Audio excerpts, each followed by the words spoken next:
Le Carré-Rond, saison 5, épisode 33. On est une journée en retard parce qu'on avait des bonnes raisons et nous nous en excusons. Merci à tous ceux et celles qui sont des nôtres.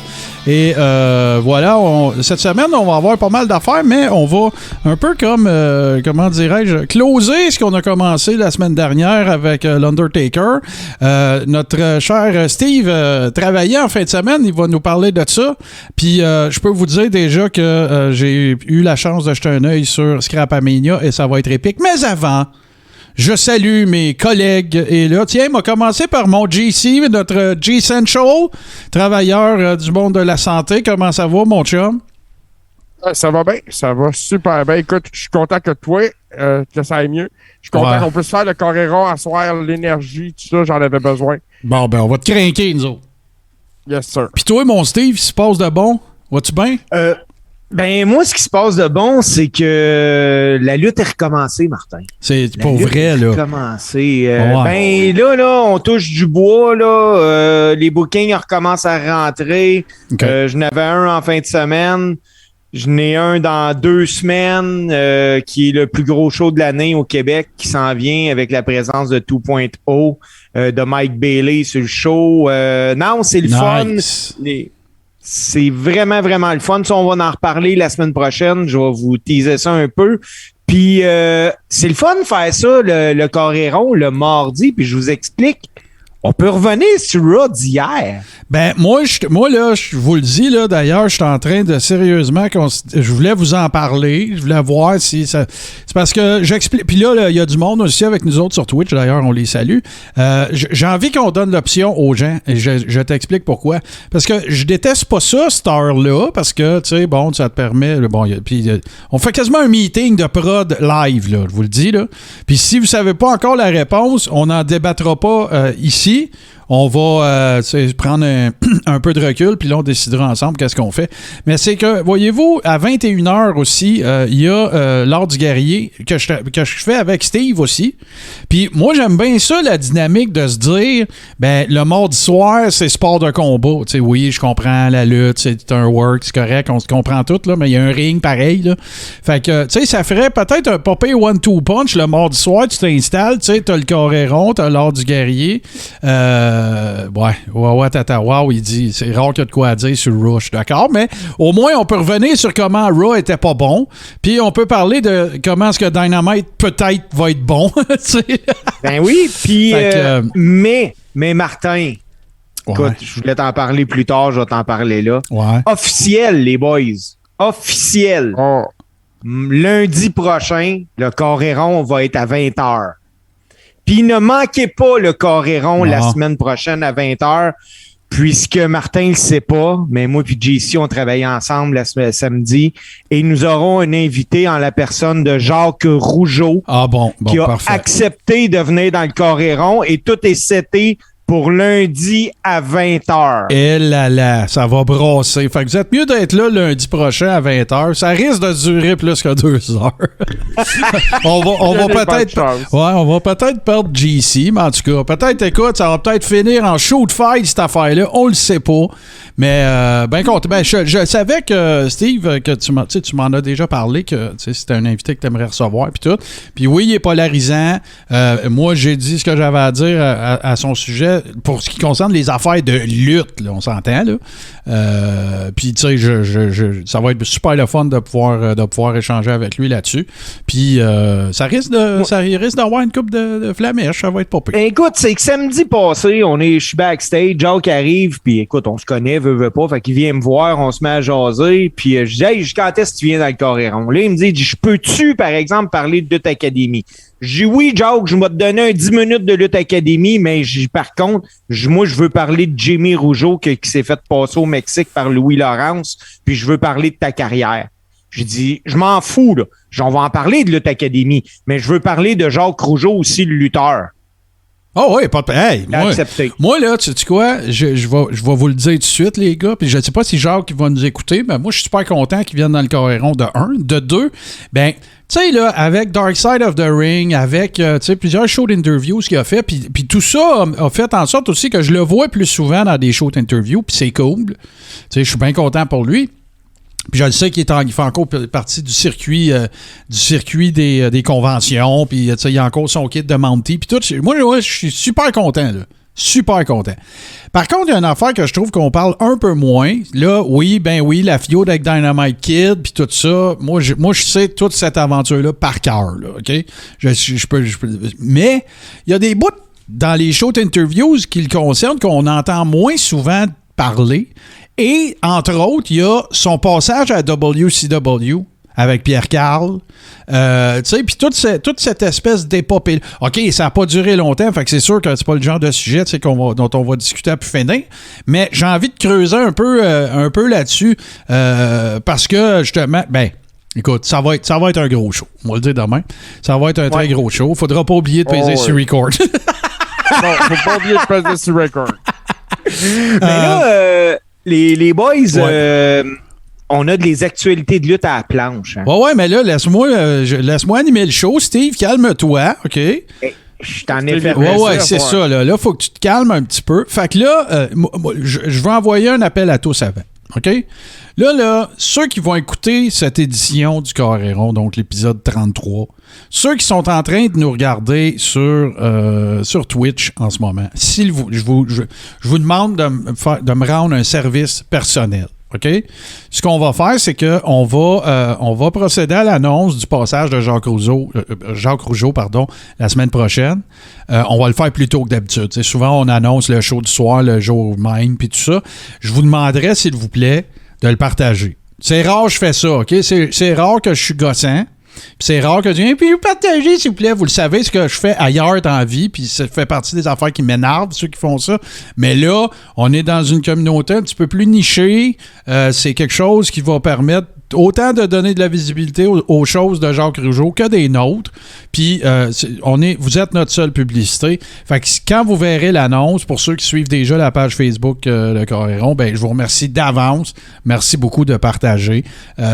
Puis si il y a une bonne occasion de le faire, votre coming out de fan de lutte en plus. Parce que, écoute, Jacques, que tu sois d'accord avec lui, pas d'accord avec lui, il y a une affaire qui est sûre, par exemple. Jacques, c'est un passionné de la lutte. Jacques, c'est un gars qui travaille fort.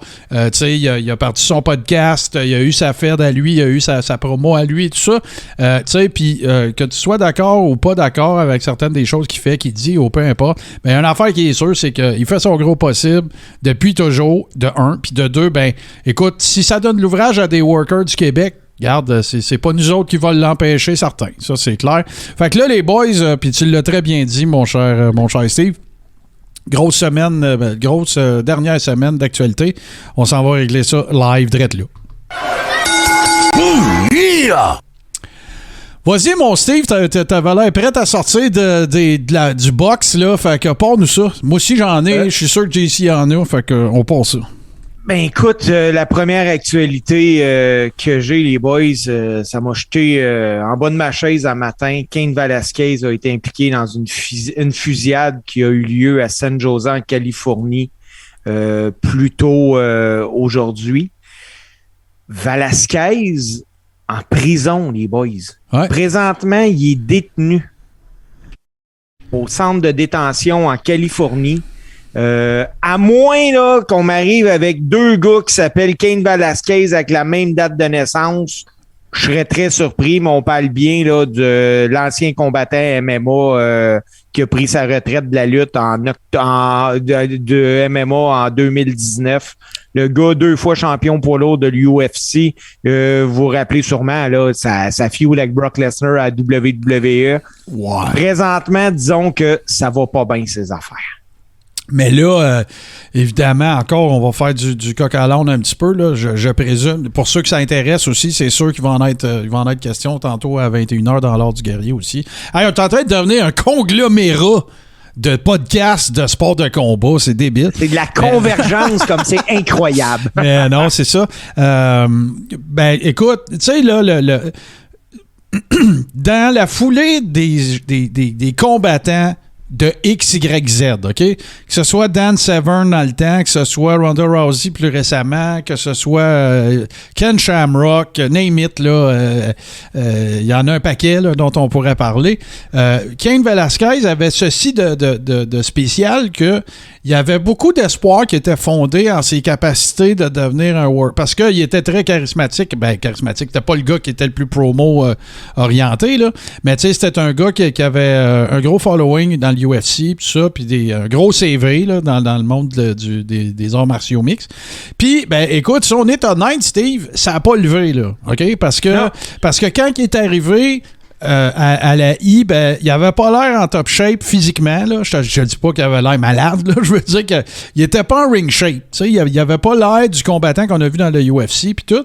Puis, tu sais, à un moment donné, ben là, le blender est parti, là, puis ils ont décidé de procéder à des coupeurs, puis tout ça. Fait que ça a pas, en anglais, on dit pan out, là, ça a pas pané out, son affaire. Ça a pas donné les résultats escomptés. Puis là, ben, écoute, là, moi, toutes les fois que je vois des athlètes, tu sais, écoute, on peut parler, on verra pas ça en dehors du guerrier, mais tu parles de John Jones, même affaire, du monde qui prennent des mauvaises décisions dans la vie puis qui ont travaillé fort pour performer dans un autre domaine, puis dans un domaine sportif, qui se ramassent riches comme Crésus, qui prennent des décisions de maillet. C'est toujours un peu assommant. Mais allons plutôt dans des trucs un petit peu plus positifs. Pas mal sûr que, Steve, ça va faire partie de ta liste d'affaires aussi. Mais j'imagine que tu vas vouloir nous parler du speedball également, qu'on a reçu d'ailleurs dans le Coréron. C'est qu'il se passe de bon. Tu sais, là, il était à Impact, mais là, ça a l'air que New Japan, il s'en vient quelque chose de pas. Oui, ben il y a un match majeur là, pour Mike Bailey à la New Japan Pro Wrestling Strong. Il va affronter... Écoute, je vous mets en contexte. Jay White, qui lui s'amuse à faire des Open Challenge, puis Mike Bailey a répondu à l'Open Challenge, il a manifesté son intérêt. Joe White, c'est un gars qui a battu récemment Christopher Daniel, Jay Lethal, Shane Strickland. Ça va être un combat assez incroyable. C'est à Dallas le 1er avril que Bailey va affronter White. Ça, là, on se le cachera pas, les gars, là. Ça va faire partie un peu de... C'est pas le road to WrestleMania, mais c'est... Autour de WrestleMania, il y a tout le temps des événements de lutte un peu partout. Puis, WrestleMania Weekend, dans le fond. Oui, c'est le WrestleMania Weekend. Puis Bailey va affronter Jay White. Ça va être incroyable. Puis en plus, c'est Bailey, là, dans le WrestleMania Weekend, ça va être son premier. Par sa première fois qu'il va avoir son permis de travail pour être aux States, ça va être quelque chose. Moi, là, j'ai pas envie de manquer ce match-là. Je vais trouver une façon pour le voir. Une affaire aussi importante à dire, parce que tu sais, c'est très cool pour Speedball Bailey, mais tu sais, il faut parler de Jay White un petit peu. Jay White, si je ne me trompe pas, c'est un genre... je pense pas qu'il soit australien, je pense qu'il est même néo-zélandais. En tout cas, il vient de Down Under, là. Et quand le Bullet Club est devenu... Bon, tu sais, tu as eu Prince Devitt, qu'on connaît maintenant sous le nom de Finn Balor, qui est parti du Bullet Club à la New Japan, puis qui s'est emmené à la I. Après ça, ben, il a été un peu remplacé par AJ Styles, qui s'est en allé là-bas. Adam Cole était déjà là, tout ça, dans le Bullet Club. Ben, le gars qui a comme pseudo pris la place de toute cette gang-là quand ils sont en revenus aux États-Unis, c'est Jay White. Fait que Jay White, c'était un super worker, mais, tu sais, il était un peu vanille. Il était un peu, tu sais, là, comment je dirais ça? Puis dans le Bullet Club, tu sais, c'est reconnu, le Bullet Club, pour que ce soit des gaijins qu'il y a dedans, là, que ce soit pas, évidemment, il y a eu des membres qui étaient de l'Orient, là, mais, fait que Jay White était un peu le gars. Puis là, ben, qu'est-ce que ça a fait? Ça a fait exploser Jay White. Tu sais, fait que là, ben, tu vois, Mike Bailey est à Impact. On a vu Jay White dans les dernières semaines à Dynamite. Le New Japan s'en vient faire un gala ici. Tu vas avoir des gars d'Impact, tu vas avoir des gars de Game Changer, tu vas avoir des gars de... Moi, ça, cette effervescence-là, je trouve ça vraiment trippant. Au-delà de... L'affaire vraiment trippant, c'est Mike Bailey, là. C'est qu'il y a eu ce combat-là. Mais au-delà de ça, c'est vraiment cool, tu sais, qu'il y a une espèce d'effervescence. Puis j'espère qu'elle va rester. J'espère que ça sera pas juste pendant Mania Weekend. Tu comprends? Ben, c'est ça, là. Moi, je pense que ça va rester. Puis même que je vais pousser ça plus loin, moi, je pense que là, présentement, l'indie wrestling est plus fort que le mainstream wrestling. C'est pas plus fort. C'est plus hardcore. Les membres de ces communautés-là sont plus investis émotionnellement dans ces produits-là. Mais il n'y en a pas plus que l'AI, par exemple. Ah non. Tu comprends? Non, mais les mots sont importants. C'est ça, les mots sont importants. Tu sais, il y a moins de monde, mais ceux qui sont là sont plus intenses. Ils trippent plus. Tu sais, le fan moyen de ce gang-là, trippe plus sur ça que le fan moyen de la I. C'est ça mon point. Ah, ben oui, c'est clair. Sauf que le fan moyen de la I, ben, quand il sort d'un gala à I, il a frippé 120$ de merch. Oui. Là, les boys, une autre actualité. Je voulais la garder à la fin, mais je regarde JC, il faut crever l'abcès. Cesaro libéré par la WWE. Ben là, je m'en allais là. Je lui ai donné le crachoir à JC. Écoute, mais JC, je suis sûr qu'il est content, moi. Moi, premièrement, il n'a pas été libéré dans la mesure. Son contrat n'a juste pas été renouvelé. C'est plus comme ça. Parce que s'il avait été libéré, son contrat était encore actif. Donc, il pourrait compétitionner à partir de maintenant n'importe où. Moi, je pense que c'est une perte pour la WWE. Puis, un gros avantage pour toutes les autres feds qui vont vouloir booker ce workhorse-là. Oui. En effet. Puis, tu sais, il faut pas se compter d'histoire. J'étais un très, très grand fan de Claudio Castagnoli. Cependant, je m'attends pas à ce qu'il gagne le championnat de la AEW, de la Japan ou ces choses-là. Mais je m'attends à ce qu'il donne des combats qui vont voler le show. Ça, je m'attends. As-tu vu le call-out qu'Eddie Kingston il a fait? Parce qu'il avait travaillé pas mal, eux autres, à une certaine époque. Là, puis ça a l'air work shoot ou shoot work. Là, mais en tout cas, peut-être sa manière d'envoyer un petit clin d'œil. Là.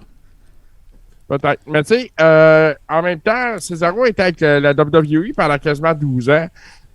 Puis, à ce que j'ai cru comprendre, le contact n'est pas rompu. Là. Il peut y avoir des négociations encore. Oui. Je pense que c'est pas quelque chose qui est coulé dans le béton, qui ne sera pas avec eux autres. Mais je pense que pour lui, mais surtout pour les fans de lutte, c'est une bonne chose. Ben oui. Puis, tu sais, écoute, là, tu sais, Cesaro, là, il se clenchait pas 110 000 par année à I, là, tu sais, dans les 12 dernières années, tu sais. Fait que là, tu sais, il y en a en masse, tu sais, je suis sûr que, ben, voilà, souhaitons lui qu'il en ait en masse devant lui pour voir neiger puis mouiller. Puis là, ben, regarde, Cesaro, va te faire du fun, tu sais, va faire triper du monde j'ai envie d'appeler ça les semi-indies, là.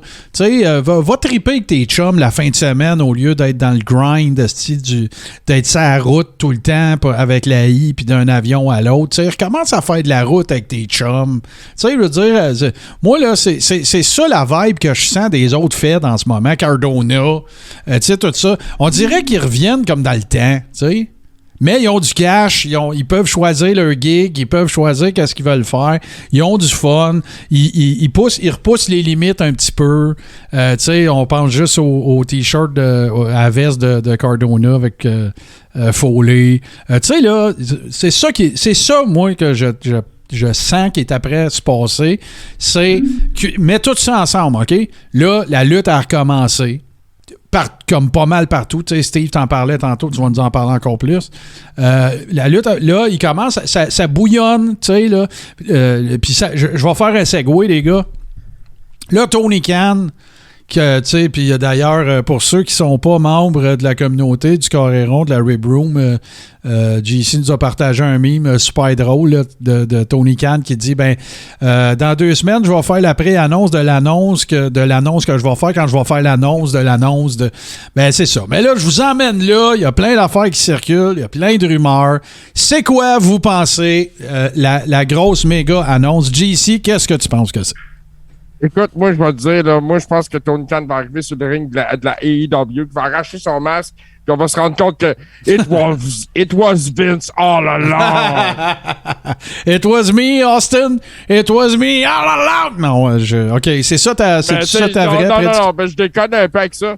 Mais je trouve que la stratégie de Tony Khan ressemble un peu à ce que Dixie Carter a déjà fait aussi. Puis il est en train de se retrouver un peu comme l'arroseur arrosé. C'est qu'à un moment donné, des signatures, c'est bon. Tu sais, qu'est-ce que tu vas pas réinventer la lutte d'une façon ou d'une autre, puis que son annonce va révolutionner le monde de la lutte au complet. Ben hâte de voir ça, mais je me demande ce que ça va moi, être. là, vas-y, Steve, je vais me réserver pour la fin, là. Moi, je crois que Khan va annoncer qu'il a acheté Ring of Honor avec tout ce qui inclut dans Ring of Honor. Puis, je serais pas surpris de le voir partir sa propre chaîne, un peu comme le WWE Network. Moi, S'il y a bien un gars qui a les moyens financiers de le faire, c'est lui. Ben oui, c'est sûr. Là, ils sont milliardaires. Lui. Sa famille est milliardaire. Moi aussi, là, je pense que c'est ça. Là, je pense que c'est. M'a mélangé plein d'affaires. Parce que là,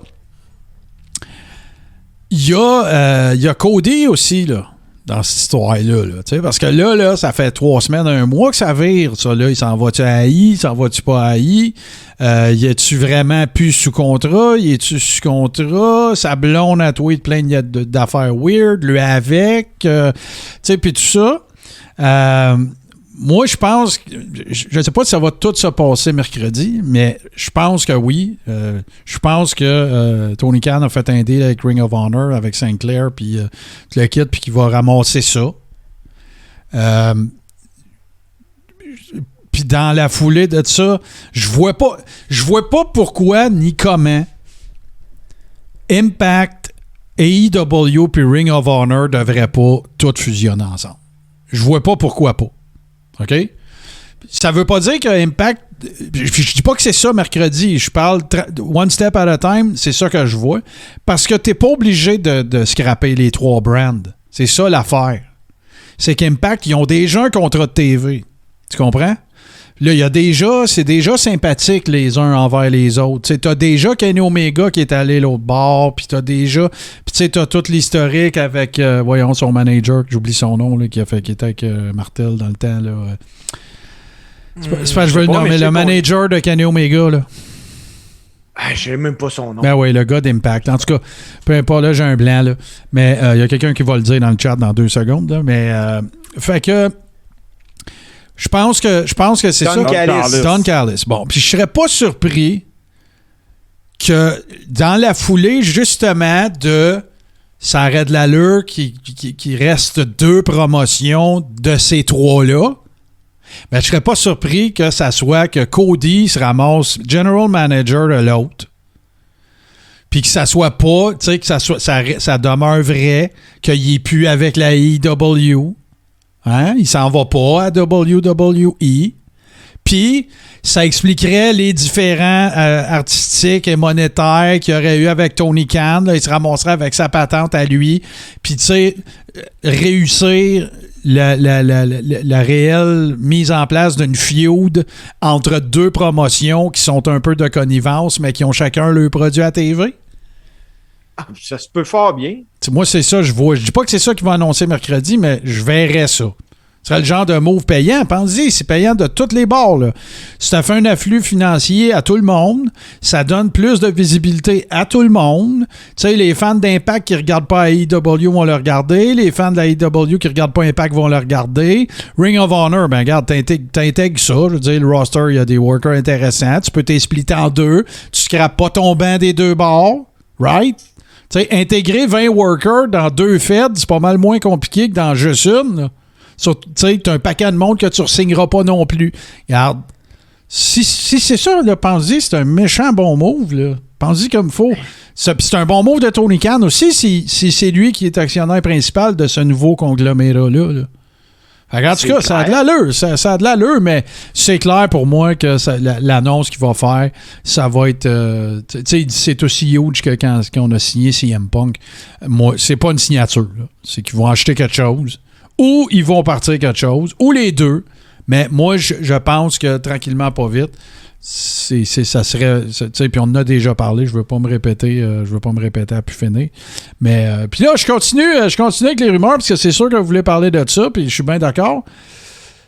Est-ce que les Hardys vont être réunis puis que Jeff il a juste été maillet puis il a pas allumé qu'il y avait une clause de non-compétition puis qu'il a fallu qu'il fasse mais attends un peu, pas ça je voulais dire là puis tout le kit là, pensez-vous que c'est vers ça vers quoi on s'en va puis qu'il l'a juste échappé?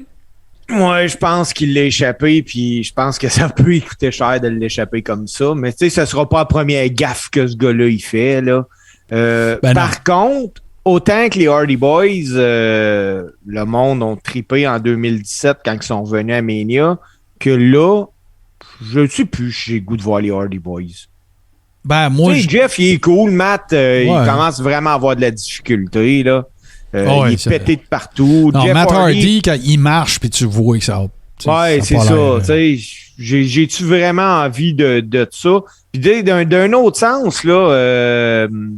qu'on a Darby Allin.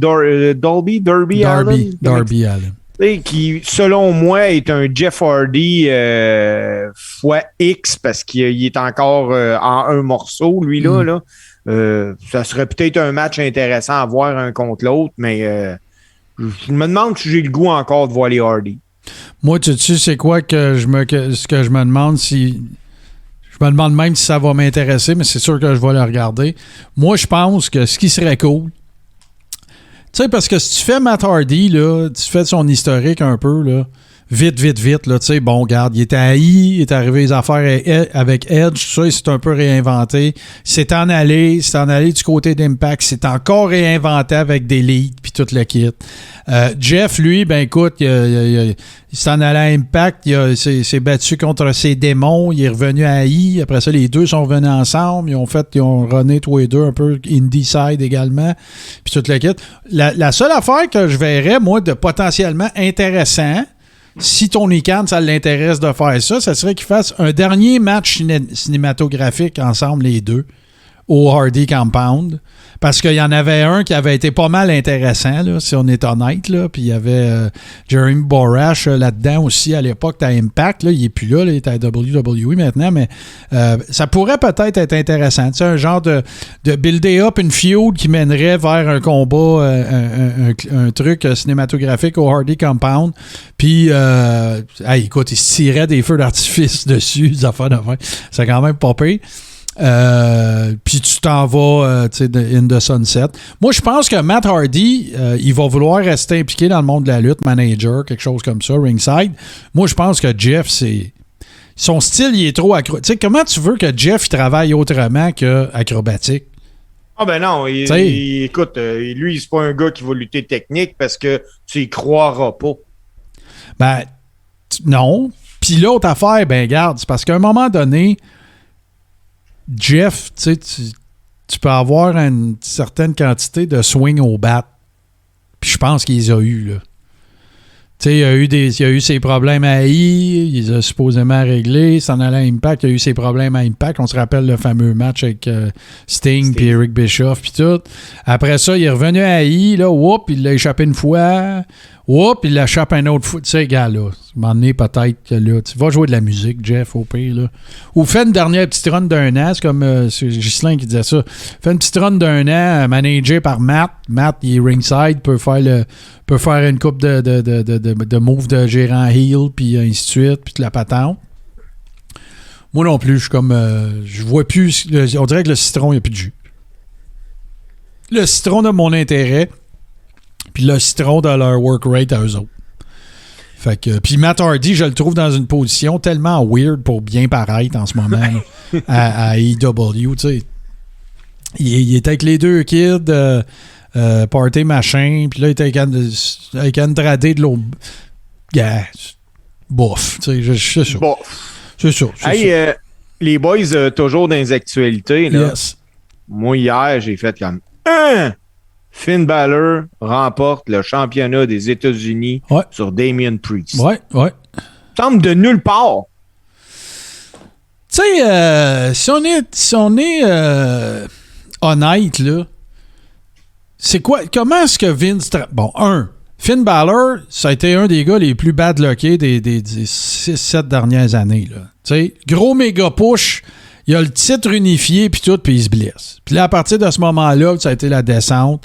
Il retournait à NXT, puis tu sais, oui, le personnage de Demon, c'est bien le fun, là, mais c'est bien grave. Après ça, fait que ça, on est là. Peut-être que là, il y a quelqu'un qui se dit Chris, on y en doit une, whatever, peut-être, OK? De l'autre côté, à cette heure, qu'est-ce que Vince fait tout le temps? Ben, quand il monte quelqu'un d'NXT, dans lequel il a supposément foi, là, je pense à Keith Lee, je pense à Damien Priest, je pense à, tu sais, il en est passé un paquet dans le passé, là. Mais là, il lui donne le push jusqu'à la lune, puis tout le kit, puis là, à un moment donné, ben, quand sa ballonne a dessouffle, ben, lui, il se tanne pas en 2 semaines, il se tanne en 24 heures. Fait que, regarde, ça peut aussi bien être une affaire de main qui est arrivée avec... parce que là, même voyons, chose Bonnet, le rapper, puis tout, là, c'était avec qui qu'ils l'ont mis? C'était avec Damien Priest, là. À Mania, puis de la patente, là, tu sais, fait que, écoute, c'est soit ça ou ils ont d'autres choses pour Damien Priest, mais je vais vous faire chier, les gars, là, avec affection, mais tu sais, je prendrais du Elias ou du Cesaro 50 fois avant Damien Priest. Je suis 100% d'accord avec ça. Damien Priest, j'ai de la misère à accrocher. Je te dis pas qu'il n'y a pas de talent. Je te dis pas. Mais c'est peut-être un gars qu'il va falloir qu'il réinvente lui avec. Ou en réinvente ou. Écoute, je sais pas. Moi, c'est pas mon genre. C'est pas. Tu sais, puis là, l'espèce de Damien se met en mode méchant, là, puis là, il se fait disqualifier, puis tout ça. Pour moi, là, on dirait qu'ils ont déjà collé. ouvert le match pour Mania. On va avoir un match retour parce que Damien a attaqué Finn. Puis je serais pas surpris qu'ils mettent ça à Mania juste pour que Finn puisse faire son entrée en Demon. Ouais. Ça va être cool. Probable. Peut-être un Saturday Night Main Event. Encore. Le 5. Parce que là, le 5, il s'en vient une grosse soirée aussi, là. Ouais, ça va être. Ça risque d'être pas mal intéressant. Il va y avoir bien de la lutte avant Mania. C'est ça qui est trippant, là. C'est qu'il va y avoir bien des events avant Mania. Partout, là. Et EW aussi, là, 6 mars, Revolution, puis tout ça. Ça va être intéressant à suivre, c'est sûr. Mais moi, je pense que le 5 JC, ils mettent beaucoup d'emphase là-dessus parce que d'après moi, ils ont de la misère à vendre des tickets. Peut-être. C'est au Madison Square Garden. C'est Saturday Night Main Event un samedi soir. Moi, d'après moi, ils vont remplir. Avec Lesnar qui est supposé défendre le titre. Sami Zayn contre Ricochet pour le championnat intercontinental en plus. T'as déjà 2 title matchs d'avancée sur cette carte-là. Ouais. Puis moi, je pense qu'ils vont passer la belle peut-être à Ricochet en servant du gars de Jackass, justement. Moi, je pense que s'ils font ça, ils vont se faire lapider le lendemain parce que Sami est attendu à Laval dans son hometown comme champion. Il y a ça. Hey, Steve. Vince, il sait même pas c'est où Laval. Ça, je suis d'accord avec toi. Vince, il s'en calisse. Ouais. De toute façon, historiquement, la WWE fait toujours perdre le gars ou la fille qui est dans son hometown.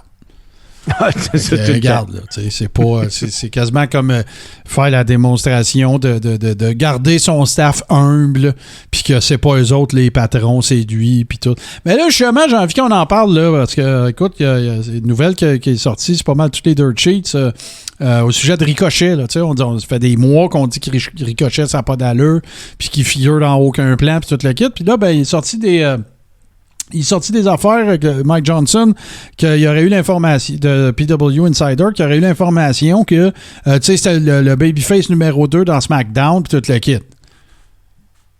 C'est quoi, là? Tout le monde a dessoulé en même temps? Je veux dire, tout le management puis les production agents puis tout, ils ont tout dit... ça fait combien de temps que Ricochet il est fucking sous-utilisé à côté, là, depuis qu'il est à I, depuis son arrivée, là? Depuis l'arrivée. T'sais? Depuis son arrivée, ce gars-là est incroyable dans un ring, puis ils l'ont tellement... Ben, écoute, moi, je pense que c'était rendu qu'il ridiculisait, là. Tu peux pas mal utiliser un gars de même. Tu sais, tu regardes le gars sur le circuit indépendant, tout ce qu'il faisait. Écoute, on va penser à Prince Puma, là, quand il était à AAA. Tu peux pas arriver puis plus savoir lutter puis plus être hot, là. Non. Donne-y l'opportunité. Tu sais quoi que je pense? Rappelle-toi dans Lucha Underground, là, quand il était Prince Puma, justement, là. Tu sais, des gars avec qui travaillaient ce style-là, il y en avait. Tu sais, il y avait Phoenix, il y avait... Pentagon était là. Il y avait Killshot. Il y avait... Tu sais, il y en avait un paquet de ces workers-là qui pouvaient runner un programme avec lui. Angelico... il n'y en a pas à I. Il n'y a personne avec qui il pourrait travailler. Tu sais, je veux dire, oui, là, le bon vieux, d'ailleurs, faites-moi penser dans le close, je veux répondre à quelqu'un qui nous a écrit aussi, mais concernant Rey Mysterio puis Giant Killer, puis tout, il y a quelqu'un qui nous a écrit là-dessus, je voudrais adresser ça, mais il n'y a personne pour runner un programme. Moi, là, tu sais quoi que je verrais, sérieusement, là? Si tu veux donner un bon rub à Ricochet, là, fais-le avoir un programme avec AJ Styles. C'est incroyable. Terminé. Show Stealer. Incroyable. Show Stealer. En fait, lorsque Ricochet a gagné le championnat US, c'est AJ Styles qui avait battu. Oui, absolument. Mais tu sais, là, faites un slow burn, là. Buildez up une feud, là, tu sais. Ricochet, Je l'ai jamais vu en heel, fait que peut-être que ce serait pas le bon pic, là. Mais, tu sais, il faut qu'ils trouvent un worker avec qui ils vont pouvoir mettre des sièges aux 18 pouces puis faire bien paraître Ricochet, puis ça pourrait être une rampe de lancement. Sinon, essayer de le turner heel, mais ça va être difficile. Ouais, mais on peut-tu turner heel AJ? Parce que d'après moi, AJ est meilleur heel. Ouais, mais AJ, c'est comme un baby heel là, depuis 3 mois. Là. On ne sait pas s'il est tweener depuis 3 mois, puis moi, j'aime pas ça. T'es face sur lui hier. Ouais, ben c'est ça. Là. Fait qu'en tout cas, on va... écoute, ça va faire pas mal d'affaires. Ça va faire pas mal d'affaires à suivre, c'est clair. Moi dans les trucs que j'ai hâte... j'ai hâte de savoir... Cette semaine, c'est sûr qu'on va regarder qu'est-ce qui va se passer à Dynamite. En fait, c'est demain. C'est sûr qu'on va regarder ce qui va se passer à Dynamite. Puis, tu sais, dans la foulée de ce qu'ils vont avancer, de ce qu'ils vont annoncer plutôt, ben j'ai l'impression qu'il y a plein d'affaires qu'on risque d'apprendre ou qui risquent de débouler. C'est comme si c'était le premier domino qui va tomber. Puis, je suis pas mal certain que cette annonce-là a un lien avec ce qui se passe avec Cody Rhodes. Je prendrais une gageure là-dessus. Je suis sûr qu'il y a de quoi. Je l'espère parce que d'une certaine façon, tu sais, Tony Khan, il a eu don de brûler ses grosses annonces, tu sais, en disant j'ai une grosse signature, puis il arrive avec Christian. Bon, c'est pas une. C'est ça, je veux dire, tu comprends-tu? Il a le don de nous teaser puis d'arriver avec un pétard mouillé. Aussi, c'est arrivé. C'est arrivé. Puis, comme je te dis, c'était Dixie Carter faisait ça quand elle voyait ses ratings un peu baisser, elle teasait des annonces. Puis elle les étirait. Ben, peut-être que Tony Khan va annoncer qu'il y a du nouveau personnel dans le département créatif puis qu'il va avoir Hulk Hogan puis Eric Bischoff. Ah, ça serait magique avec Vince Russo. Hey, on a des bons patrons, les boys, hein, parce que là, il y en a des gars, là, où t'as Wawa Tatawa, puis on a Ghislain Comtois, là. Wawa Tatawa qui dit Ricochet contre Sami, c'était incroyable, mais Ghislain contre Matt Riddle, ça serait aussi solide, là. Ce serait bon. Ce serait très, très bon. Oui, c'est tout d'excellents pics. Ah oui, il y aurait Road Dogg aussi, au pire.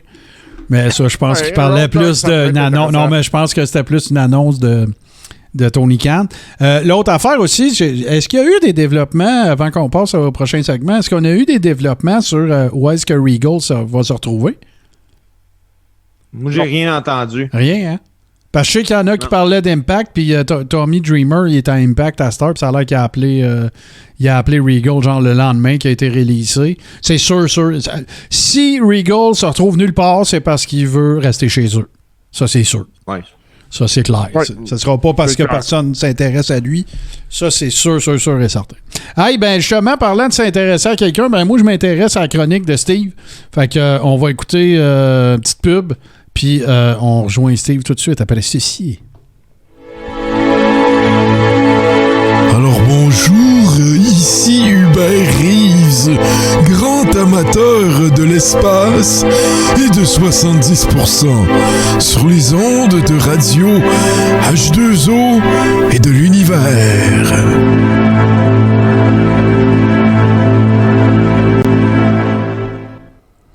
Oh, notre Steve nous a fait ça assez serré, mais il a réussi. Alors, on espère que tu t'es pas sali. Toi, Steve, tu nous as parlé du fait que tu étais de retour au boulot, en fait, que ça recommence les contrats, puis les bookings, puis tout ça. Puis là, ben, tu veux nous parler d'une couple d'affaires là, relative à du week-end dernier, en fait, là, puis ça va débouler sur d'autres affaires. Mais de quoi veux-tu nous parler, mon cher? Ben là, les boys, là, dans un premier temps, j'avise la chronique. Aujourd'hui, on ne parlera pas là, des années 60-70. Là, on va parler de 2022, puis plus précisément de février 2022. OK. Là, je vais juste faire un petit warning avant. Là, si vous êtes avec vos enfants dans l'auto parce que vous nous écoutez en rediffusion ou quoi que ce soit, pendant 2 minutes, mettez ça sur mute ou whatever. Martin, je vais te demander de faire jouer à la promo que je t'ai envoyée, puis ça va être ça que j'ai le goût qu'on parle pour commencer. Bon, on regarde ça tout de suite.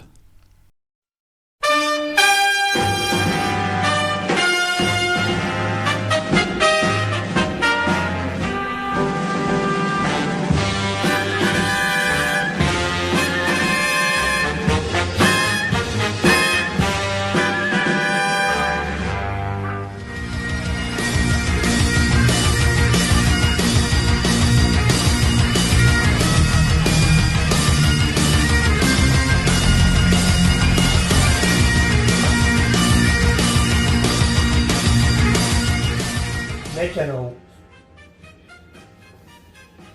La pire jobbeuse de l'histoire de la JCW. Madame se prend pour une vedette. Passe à la radio. Ça fait des podcasts. Ça s'inscrit à Lutte Académie avec Jacques Rougeau. Pis ça se pense la king. Hey, excuse-moi, grande. T'as rien que 2 combats dans ta carrière. Viendra pas faire la loi ici, là. Pis en plus, madame veut faire pitié. Ouch, je me suis cassé le poignet. Ouch, je mérite toute l'attention de tout le monde parce que je me suis cassé le poignet. Hey! On se calme le pompon, là. Mais Ken Rose à la JCW, t'as bien beau porter un kill pis dire que t'es écossaise, là. T'es rien pantoute. Commence ici à apprendre à lutter. Tu te blesseras peut-être pas le poignet. Hein? Si tu serais bonne, là, tu serais pas blessé. Pas compliqué. Une plante, là, c'est supposé être à la maison. Prends tes bottes de lutte, resserre ça dans ton sac, retourne chez vous, va faire le lavage, va faire le ménage, puis va t'occuper de ton mari. C'est pas besoin de passer à la radio, là. Hein? Pour penser que t'es une vedette, là. Parce qu'on va se le dire. Dans la lutte, les femmes, c'est jamais des vedettes. Une plante, ça doit y rester à la maison. C'est tout!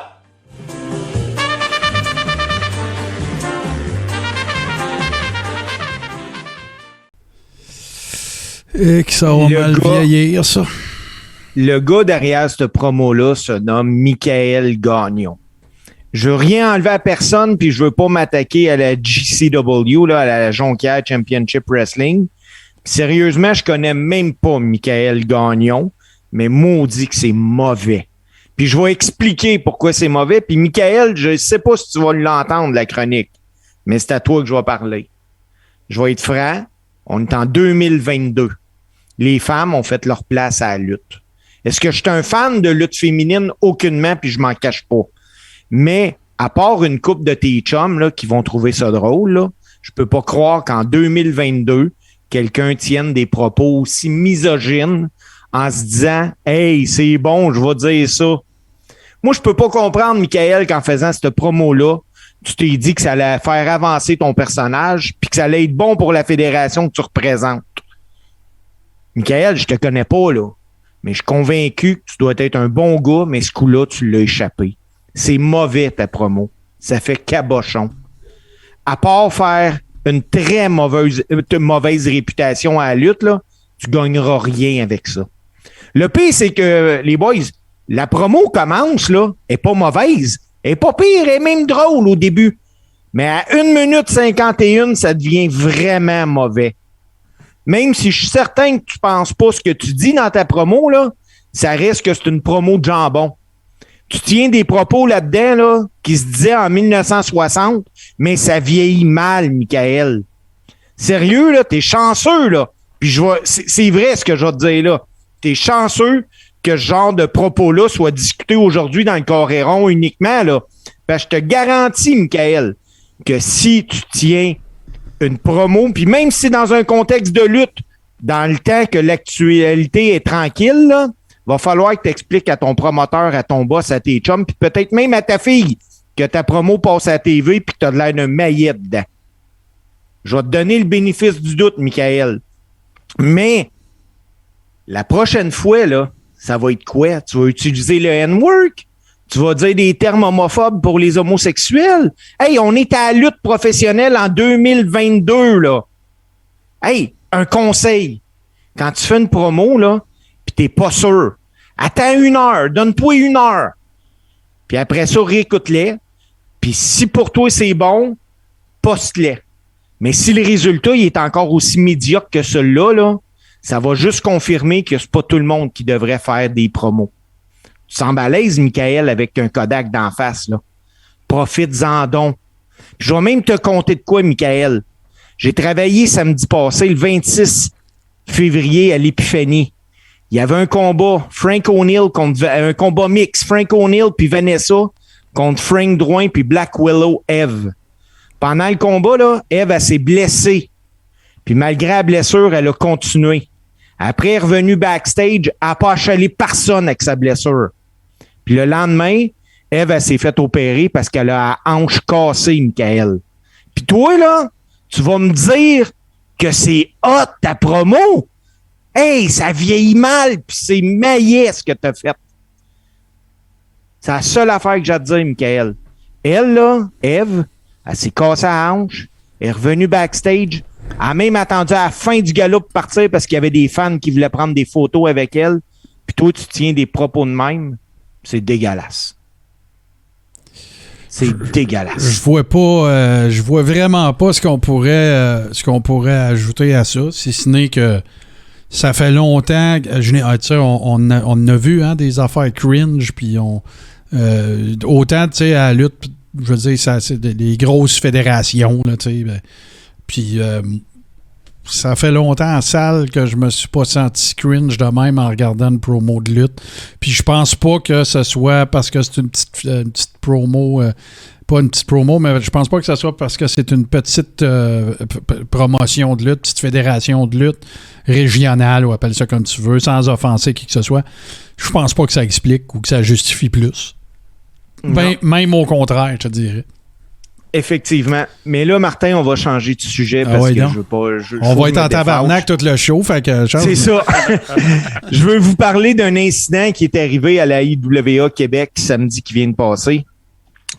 Martin, moi, quand je rentre dans le ring, quand je fais mon entrée, je vais prendre un spectateur puis j'y fais un striptease. Et là... un Steve Tease.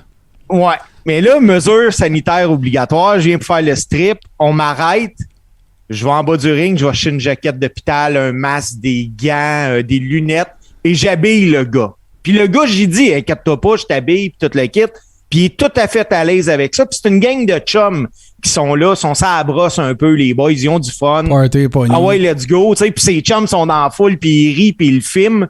Puis à un moment donné, je dis au gars, inquiète-toi pas, je t'embrasse, mais je mets mon pouce sur ses lèvres pour pas, tu sais, je veux pas faire exprès non plus. Puis juste avant de le faire, je dis à ses chums, là, allez-y, filmez, c'est le temps. J'embrasse le gars, tout reste de même. Je lâche le gars après, moi, je le regarde plus, mais lui, il décide qu'il a pas aimé ça, il prend la chaise puis il me varge. Mais juste quand il a la chaise dans les mains, l'arbitre fonce sur le gars. Et là, je le vois en train de se pogner avec l'arbitre, fait que j'y vais.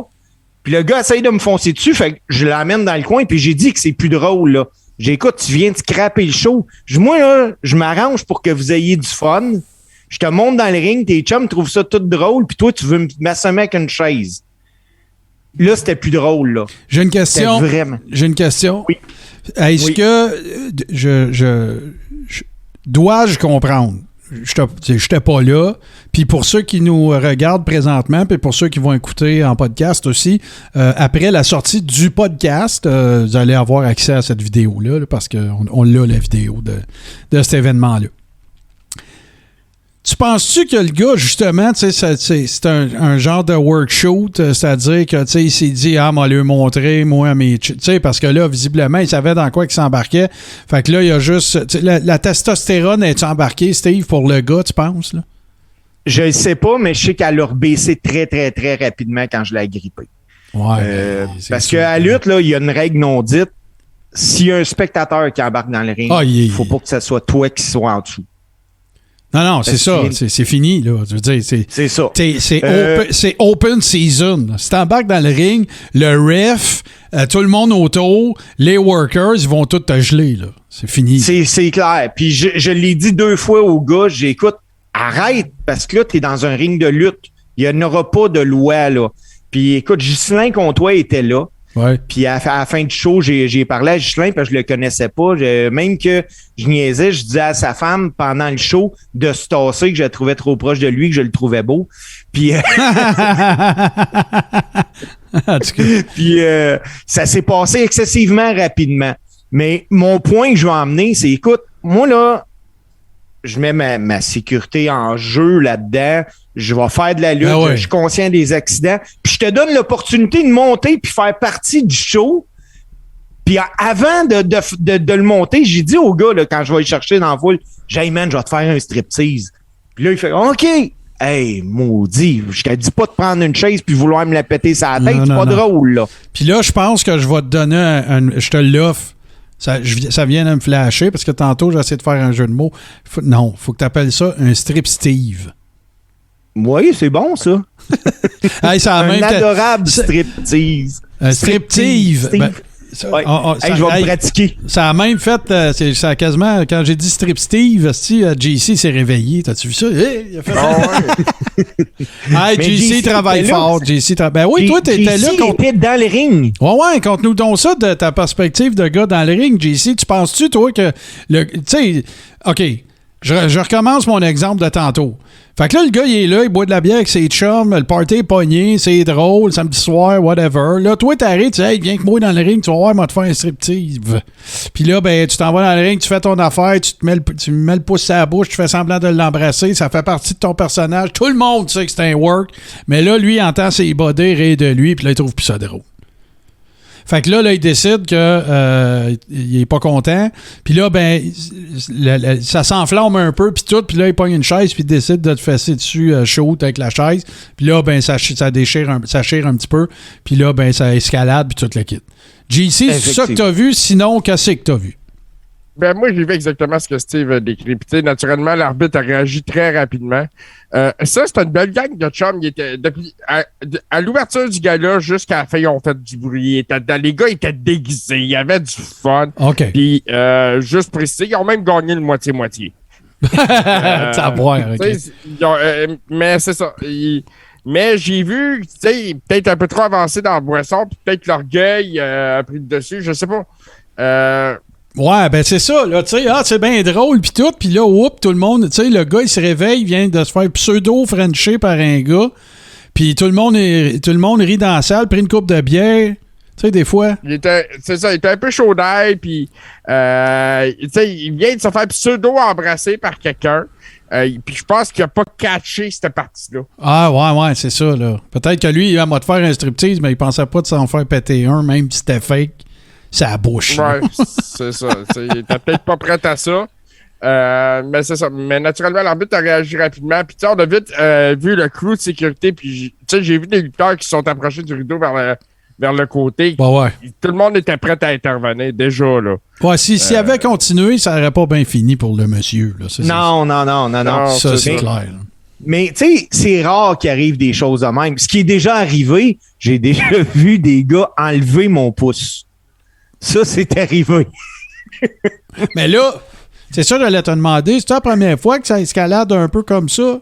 Ben, comme ça, oui. Mais, tu sais, je me suis déjà fait pogner que je mets mon pouce, puis le gars, il enlève le pouce, puis il dit, non, ouais. Puis là, tu fais comme, fuck, man, j'ai pas eu le choix, là, sinon je perds la face. Ouais. Mais c'est autant que ça, c'est la première fois. J'ai déjà vu à la fin d'un gala de lutte dans le temps des gars qui nous attendaient avec des jacks de char dehors, des choses de même. Mais... Parce que là, je ris parce que, écoute, tu sais, à l'époque où le kayfabe existait encore, c'était très, très monnaie courante aussi. Là, tu sais, les gars revenaient dans le parking, les 4 heures de char pétés, des escortes policières, tout le kit. Mais... à l'époque, il y avait beaucoup de gens qui pensaient que c'était vrai, là. Fait que, ils payaient pour aller voir Jim Cornette se faire péter à gueule, là. C'est clair. C'était ça, clair. Là. Mais là, Steve, je veux que... ça me tente pas qu'on parle de ça dans le close puis tout. Je veux qu'on en parle là parce que, évidemment, j'ai pas besoin d'expliquer aux gens qu'en fin de podcast, des fois, il y a moins de monde qui écoute ou qui regarde qu'au début. Je veux que tu nous parles de qu'est-ce qui s'en vient, là. Je veux pas qu'on en parle dans le close. Je veux que tu en parles là. Tu disais qu'il s'en vient des gros galas puis que la lutte a recommencé. Puis parlez-nous de ça, toi et deux. Toi aussi, JC, là, j'imagine que tu vas pouvoir commencer à faire le ring announcer un peu, là. Comment ça se passe? Ben, je l'espère bien. Là, pour l'instant, j'ai pas d'autres bookings à venir, mais je sais que les messages vont rentrer éventuellement. Ça, c'est sûr et certain. Ben ouais, ça, je suis pas inquiète. Puis toi, Steve, tu parlais d'un gros gala, tout le kit. C'est quand? Oui, c'est où? Comment ça coûte? On peut-y y aller? Je crois qu'il reste encore des billets. C'est au MTLUS. Le MTLUS, c'est l'ancien Métropolis. Ah ouais. C'est le samedi 12 mars à 19h30. C'est la IWS qui présente Unfucking Sanction 2.0. On se le cachera pas, les boys, à la IWS, il y avait bien un gars qui faisait la pluie et le beau temps, c'était Matt Lee, qui était sous le nom de Big Sexy dans le temps. Puis c'est la première fois que les gars reviennent au Québec. Puis ils vont être sur le show. Il va y avoir Mike Bailey, il va y avoir Sexy Eddie, il va y avoir moi-même, Steve Ace, il y a The Beast King qui est là, il y a Zach Patterson, Kevin Blanchard. Écoute, tous les gros noms de la lutte au Québec. Bon, OK, là avant que tu continues, je veux que tu arrêtes de parler. Je veux un billet, moi, là. Qu'est-ce qu'il faut que je fasse, là? Ce qu'il faut faire, c'est aller sur le site web de la IWS ou bien sur Evenco. Puis les billets sont 40$. Écoute, est-ce qu'il reste d'excellents billets? Je sais qu'il reste des billets. Officiel, tout le ringside est déjà vendu et tout ça, là. Mais ça va être vraiment tout un show de lutte. C'est assez incroyable que en 2022, sont capables de réunir tout ce talent-là pour mettre ça sur un show. Sinon, j'ai d'autres fédérations de lutte qui ont commencé à m'appeler. C'est reparti, boy. C'est simple de même. Quelqu'un qui a envie de voir de la lutte va pouvoir en voir à chaque semaine au Québec dans les prochaines... jusqu'à l'été, facilement. Ouais, ben c'est ça. Là. Moi, je me dépêche. Là. Je suis en train d'acheter mon billet. Là. Fait que... excellent. Ah, ouais, OK, parfait. Bon, pauvre. Tu sais, j'aime ça. Vous le savez, les gars, j'aime ça acheter des affaires pendant le show. Fait que je vais. Puis là, c'est clair aussi que je vais mettre ma veste de Doink, c'est sûr. Fait que sûr que s'il y en a parmi les gens qui nous écoutent ou qui nous voient puis que c'est pas pour me casser la gueule, là, parce que vous m'aimez pas, ben vous allez voir un gars qui a une veste de Doink à ce gala-là, ben ça va être moi. Hey Steve, un gros merci. Puis écoute, merci. Là, je le réitère. On mettra tous les liens pertinents là, pour la billetterie. Même si, soyez conscients que ça se peut qu'il n'y en ait plus, mais pour donner un coup de main, on va le faire. De un, puis de deux, lors de la sortie de l'épisode en podcast. Donc, jeudi, on va publier également. Ça va être ça, la vidéo, qui va expliquer que le podcast est sorti et dont on va parler pour l'annoncer. Donc, ça va être jeudi matin. Pas trop tard. Merci, mon cher Steve. Nous autres, on fait une courte pause. Puis oui, on est déjà rendu. J'espère que t'es prêt, mon JC, parce qu'on s'en va. Oui. On s'en va à Scrapamania.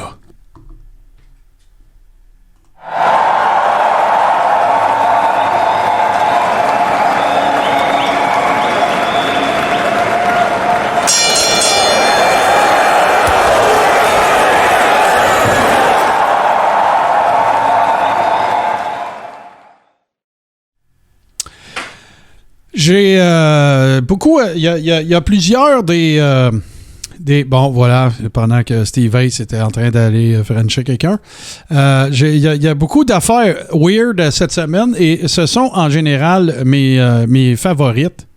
Et là, ben, tu sais, autant qu'on a parlé d'Hogan, qui est le over, tu sais, qui licencie, écoute, il est à veille de licencier, tu vas pouvoir acheter ses rides bientôt. Ben, autant je trouve que ce que je m'apprête à montrer, Sting, c'est la victime de la merge de marde. Tu sais, c'est pas... je sais pas si c'est lui qui dit « Oh oui, OK, je donne mon approbation. » Mais écoute, parle-nous de cette première atrocité que j'ai moi-même de la difficulté à comprendre ce que c'est. C'est un chapeau. C'est un chapeau surélevé, dans le fond. Une espèce de roue de forme mou. Ouais, c'est quoi? C'est le jus de Sting, naturellement. Puis comme tu dis, oui, je pense que Sting a été une victime de la mauvaise marchandise, surtout à WCW. Hey, sérieux? Parce que ils ont été connaissants. Tu sais, ça fait pas avec le personnage. De deux, ces chapeaux-là, c'est toujours horrible. Tu sais, c'est quoi? Il a essayé de faire un Buff Bagwell avec lui, là? Ah, peut-être, mais encore là, tu vois, Buff Bagwell portait un chapeau comme ça, plus rigide, cependant. Mais ça, c'est horrible. Je sais pas s'il y en a d'autres. Ouais. Moi, je suis tombé sur celui-là, j'ai ça, c'est un trésor.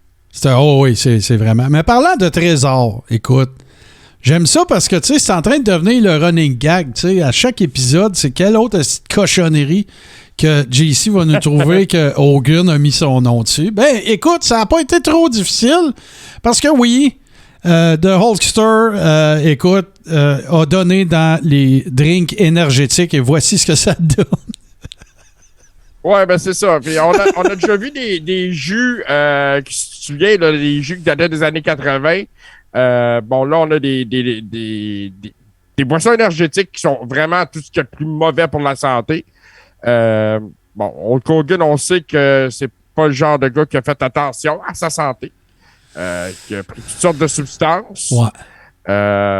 Mais c'est ça. Écoute, ça n'a pas été un succès non plus. Puis garde, je sais pas si vous l'avez vu, là, mais tu sais, c'est quand même drôlement fait, hein? Tout est dans tout, comme je dis tout le temps.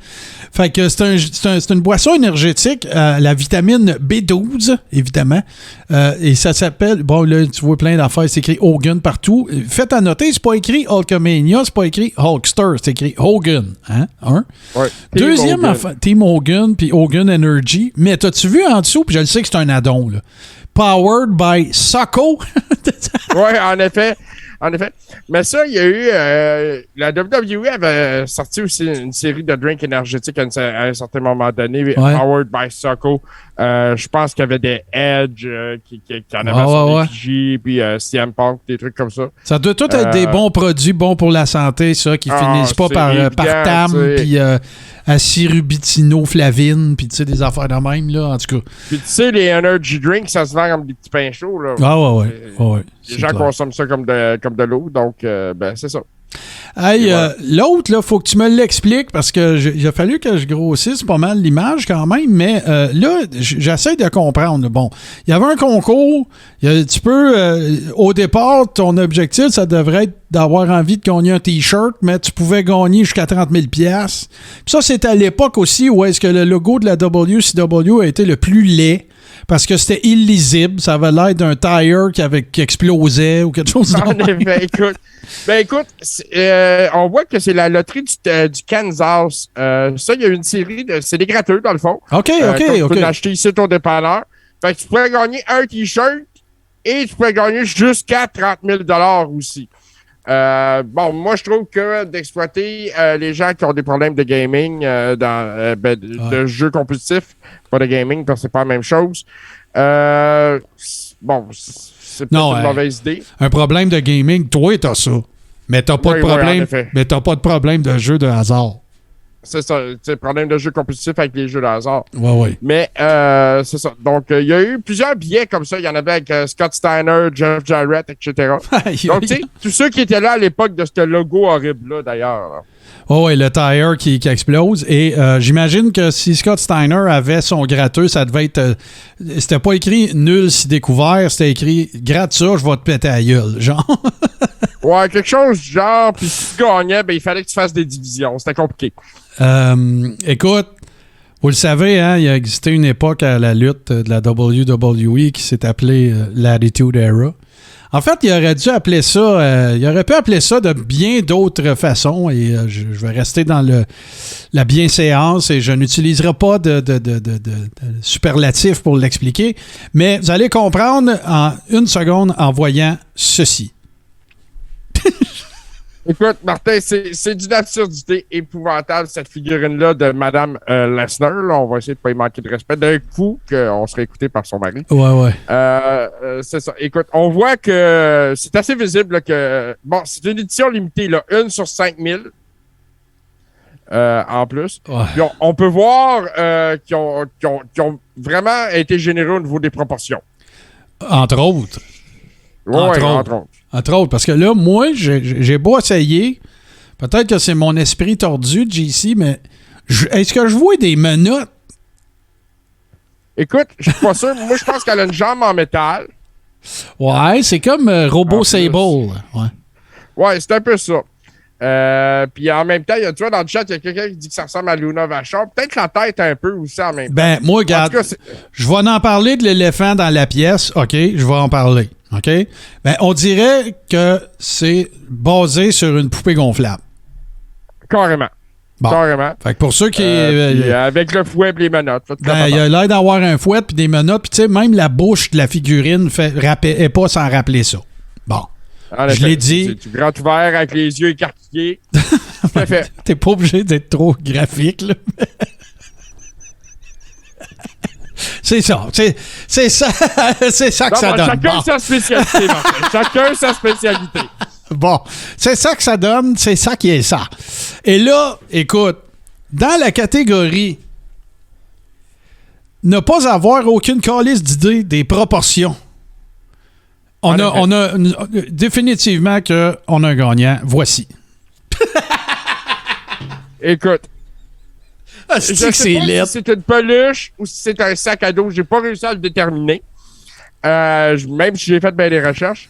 Mais c'est épouvantable d'avoir commercialisé ce truc-là. Ça n'a aucun sens. De Rey Mysterio. Rey Mysterio, qui est un des lutteurs les plus respectés de la business. Moi, personnellement, je ne comprends pas le merchandising. Non, mais hey, il n'y a pas de collection de ça. Ça se peut-tu que ça soit un beanbag? Ben, c'est ce que je pense que ce soit un beanbag. OK. C'est soit ça, soit un coussin. C'est un ou l'autre. Puis, il y a vraiment juste une affaire. Je trouve une chose positive à cette cossin. C'est qu'elle soit aux couleurs du drapeau de l'Ukraine. Tout à fait.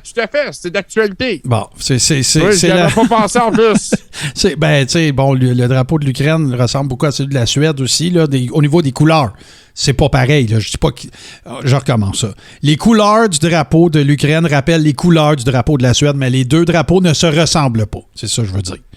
Fait que là, ben, c'est moi, quand je vois du jaune puis du bleu en ce moment, je pense à l'Ukraine. Fait que c'est ça que ça donne. Ça permet de demeurer, de démontrer son support. Mais vous pouvez acheter bien d'autres choses que ça pour montrer votre support à l'Ukraine. Mais honnêtement, c'est vraiment... oui, tu vois, Ghislain, un méchant bon corps.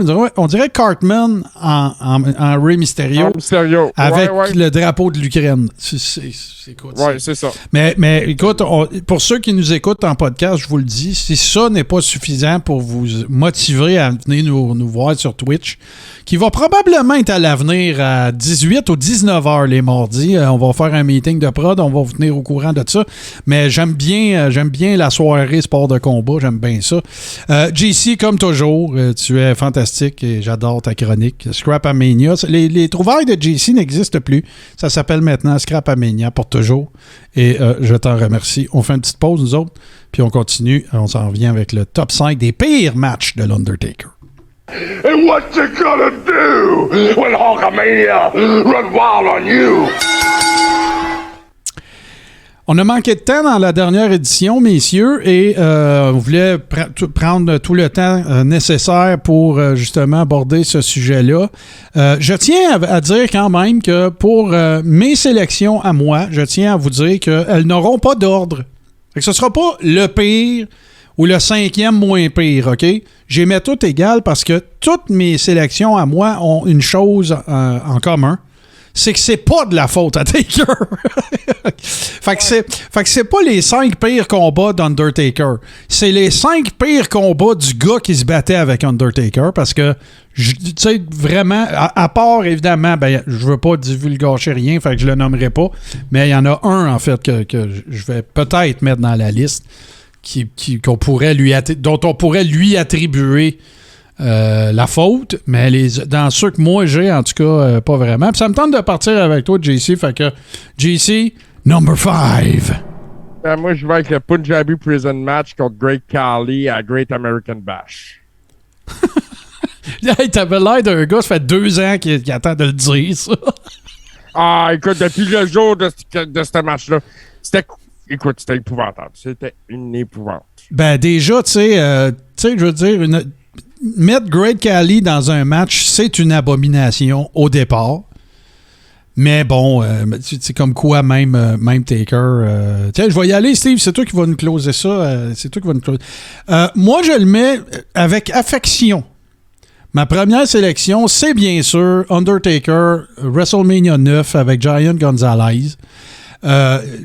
J'ai parlé à plusieurs reprises de Jorge Gonzalez, Giant Gonzalez, qui était en fait un Argentin que Ted Turner avait signé dans la NBA pour les Hawks d'Atlanta. Un gars genre de 7 pieds 4. Puis finalement, ça s'est avéré une signature inutile. Sauf qu'il y avait eu un bonnet de signature, puis il y avait eu une signature, c'est-à-dire il y avait des bonifications lors de cette signature-là. Fait que Ted a eu la brillante idée de dire à Jim Ross et à toute l'équipe de booking de la WCW, ben on pourrait s'en servir dans le ring. Alors, il a commencé sa carrière à WCW. Ça a été une abomination aussi. Mais Vince, qui les aime gros et qui aime les sauts bizarres as fuck, ben, a décidé de l'intégrer dans un programme avec l'Undertaker à WrestleMania 9. C'est d'ailleurs, je pense, la première victoire à WrestleMania de l'Undertaker que ça n'a pas été par un pinfall, mais que ça a été par... Il a gagné par disqualification, parce que si vous vous souvenez, Giant Gonzalez lui avait mis du chloroforme dans la face. Et là, ben, il avait été ramené backstage, puis il était revenu. Puis il avait fait son comeback pareil et tout ça. D'ailleurs, on doit dire feu Giant Gonzalez. Et si vous avez la chance, vous vous souvenez du manager de Giant Gonzalez, qui s'appelle Harvey Whippleman, qui a été connu aussi sous le nom de Downtown Bruno dans le temps, dans le territoire du Texas à WCW, qui a écrit, lors du décès de Jorge Gonzalez, qui a écrit un très beau papier, je ne sais plus si c'était dans le Sports Illustrated ou quelque chose comme ça, où il raconte, parce qu'il accompagnait Giant Gonzalez un peu partout, il donnait un coup de main avec les bookings, ses réservations, le traveling, tout ça, et qui qui a fait un bel éloge à ce monsieur-là parce que semble-t-il qu'il était vraiment très gentil, très sociable, très sympathique et tout ça, et que après ça, ben, il est retourné dans ses terres, il est retourné en Argentine et c'est là qu'il est tombé malade. Et je pense qu'il a eu une carrière où il a tenté d'avoir une carrière en politique. Et c'est ça, puis il est décédé, il n'était pas très vieux non plus. Fait que mon numéro 5, WrestleMania 9, Giant Gonzalez contre Undertaker. Et là, tu vois, je dis les pires matchs, puis j'ai pas dit Undertaker contre Giant Gonzalez. J'ai dit Giant Gonzalez contre l'Undertaker. Steve, number 5. Mon numéro 5, les boys, en 2017, WrestleMania, Undertaker contre Roman Reigns. C'était le match de trop de Taker. C'est celui-là que j'ai en tête. Je me souviens, il laisse ses gants et son chapeau en plein milieu du ring. Puis à ce moment-là, je fais comme, OK, c'est correct, je suis prêt à vivre avec ce match-là, gars, c'est fini. Ben non, il est revenu. C'est drôle que tu parles de ça, Steve, parce que pour me préparer pour il y a 2 semaines, en fait, j'ai réécouté The Last Ride au complet. La série de documentaires de la I, puis tout le kit. Puis je sais, si vous n'avez pas eu la chance de voir ça, trouvez ça, là, si vous n'êtes pas abonné au network, faites des recherches. Mais tu vois Undertaker regarder ce match-là pour la première fois depuis qu'il l'a eu. Et tu vois il était avec sa femme, là, Michelle McCool, puis tu vois dans le regard de Taker à quel point il est dégoûté de ce qu'il regarde. Là. Vraiment, là, tu sais, c'est en tout cas, non, c'est un excellent pick. Et là, on revient à notre cher JC. Number 4. Crown Jewel 2018. DX contre les Brothers of Destruction. Ah, man, c'est fucking génial. C'est l'enfer. C'était mauvais. Ça, là, écoute, la loi de Murphy, là, tu sais, tout ce qui ne doit pas arriver est arrivé, là. Tu sais, au début du combat, Triple H fait son spot qui se pogne un peu un peu ce que Harley Race faisait dans le temps, puis similaire un peu à Ric Flair aussi. Mais il le fait avec son bras, lui, il s'accroche au 3e câble, il fait un spin par-dessus, puis il se ramasse en bas. Il se déchire le pec. Ça fait genre 2 minutes, c'est commencé. Là. Puis il y a un paquet de spots dans ce combat-là.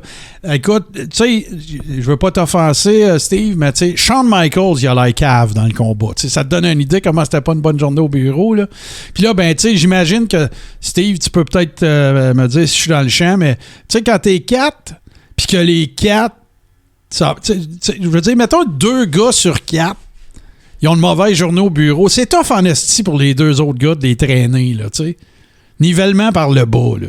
Ben, moi, je dis souvent qu'un match de lutte va être aussi bon que le moins bon des gars dans le ring. Ben, c'est ça, là, tu sais. Fait que, non, excellent pick.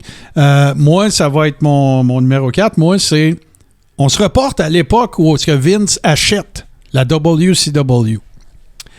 On sait tous que Undertaker, Mark Calloway, est bien chum avec Bryan Adams, que vous avez connu sous le nom de Crush ou 8 Ball, je pense. Je me souviens plus si c'était 8 Ball ou... Pas 8 Ball. Non, Crush, mais dans Disciples of Apocalypse aussi. C'était Crush aussi. C'était Crush aussi? Bon, parfait. Non, 8 Ball, c'est vrai, c'était... on en a parlé la semaine passée. Puis là, il dit, hey, Vince, donnerais-tu un break à mes chums? Brian Adams, il aimerait ça revenir. À l'époque de la WCW, l'équipe s'appelait Chronic. Il y avait évidemment Crush. Puis, comment il s'appelait déjà l'autre dans son... son nom me revient pas, mais c'était le gars qui faisait Adam Bomb à l'époque à la WWE, un peu avant l'Attitude Era, mais son nom m'échappe, mais c'est pas important. Tu sais, les gars, ils sont rendus lean, hein, ils sont Chronic dans WCW, tu sais, c'était instantanément des contenders. Et écoutez, c'est pas compliqué, là. Le match qu'ils ont eu, c'était une abomination. Zéro timing, tous les moves, ça snap pas. C'est gênant à regarder. Là. C'est arrivé en 2001. Ça s'est passé, ça, pendant Unforgiven en 2001. Si vous voulez aller voir ça, un des pires matchs que j'ai vu Taker dedans. Puis, écoute, il est en train quasiment de se créer, on dirait un petit pattern aussi, hein, Undertaker puis Kane en équipe, en tout cas. Je leur dirais pas en pleine face, mais c'est ça. Hey, Steve, number 4. Il me semble qu'on manque de rigueur à soir les bois. Tu sais, les gars, il n'y a pas de number 4 puis des... Non. Ben, il y en a eu à chaque fois, Steve. Je le dis rien qu'une fois. Non, mais le fameux écho, là, la voix FM. Ben oui, là. C'est ça que je te dis. Il a été là les 2 fois. Oui? Ben oui. Oh, OK. ouais.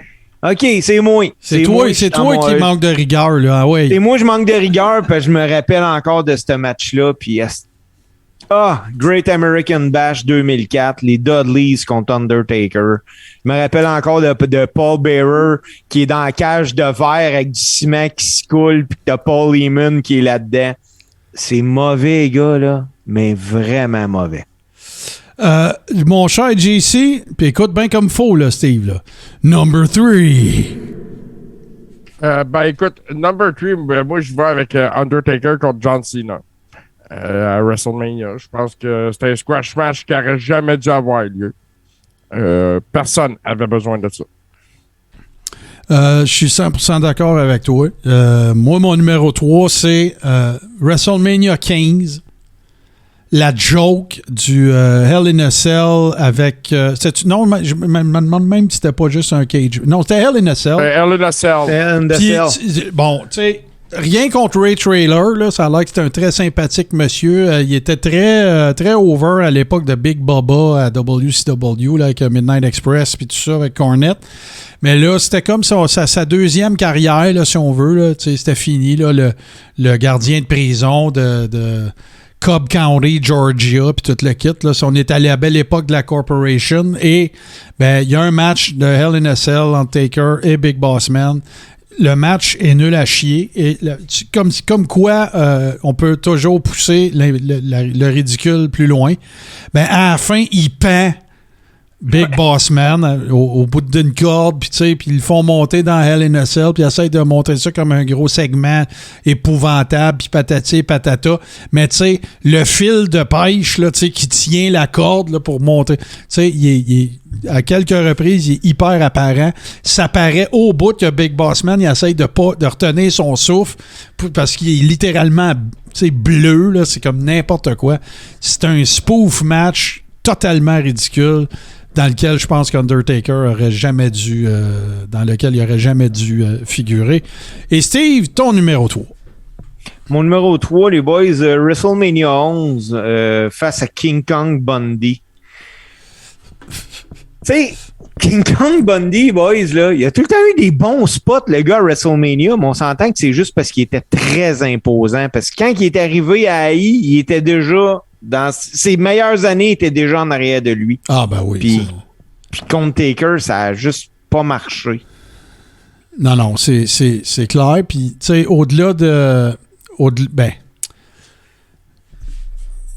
Gars, les seuls mauvais combats, on n'a pas fini, là, mais les seuls mauvais combats qu'il y a eu, c'était aussi, il faut l'avouer, là, c'était du booking de marde. Là.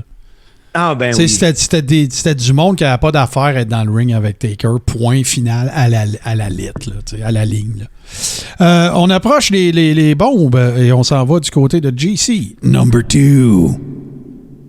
Ben écoute, au numéro 2, WrestleMania 30 contre Brock Lesnar, la fin de la streak. Pas parce que c'était la fin de la streak parce qu'il était vraiment pas à son meilleur ce soir-là.